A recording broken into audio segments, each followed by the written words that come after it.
Hello दोस्तों, कैसे हैं आप लोग? उम्मीद है बेहतर होंगे। जिस तरह आप लोगों को पता है कि पूरे प्रदेश में है जो ठंड का प्रकोप जारी है, इसको देखते हुए पटना दंडाधिकारी की तरफ से एक लेटर जारी किया है। देखते हैं लेटर में क्या कुछ कहा गया है। न्यायालय जिला दंडाधिकारी पटना आदेश। जी, देखें क्या कुछ है इसमें। जिला के अत्यधिक ठंड का मौसम और कम तापमान की स्थिति बनी हुई है, जिसके कारण बच्चों के स्वास्थ्य और जीवन पर प्रतिकूल प्रभाव पड़ने की संभावना है।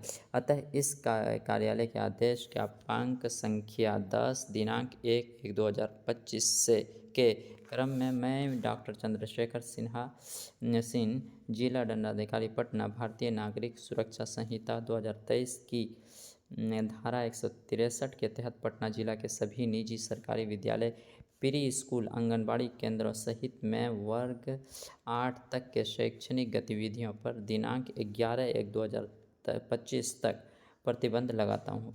वर्ग 8 से ऊपर के कक्षाओं की शैक्षणिक गतिविधियाँ पूर्वाह्न 9 बजे से अपराह्न 3:30 बजे के बीच संचालित की जा सकती है। जी, अब देखते हैं कब तक जारी क्या कुछ गया है।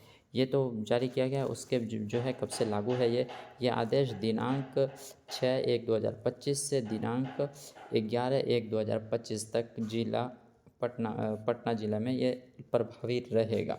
तो ये बड़ा आदेश है। देखते हैं, अब ये सोचने वाली बात है कि जब वो बच्चे नहीं रहेंगे तो स्कूल में टीचर क्या करेंगे। इसके ऊपर भी कुछ आदेश आ सकता है। बाकी यही था आदेश। पल पल की अपडेट को पाने के लिए मेरे चैनल को सब्सक्राइब करें और अपने दोस्तों में ज़रूर शेयर करें।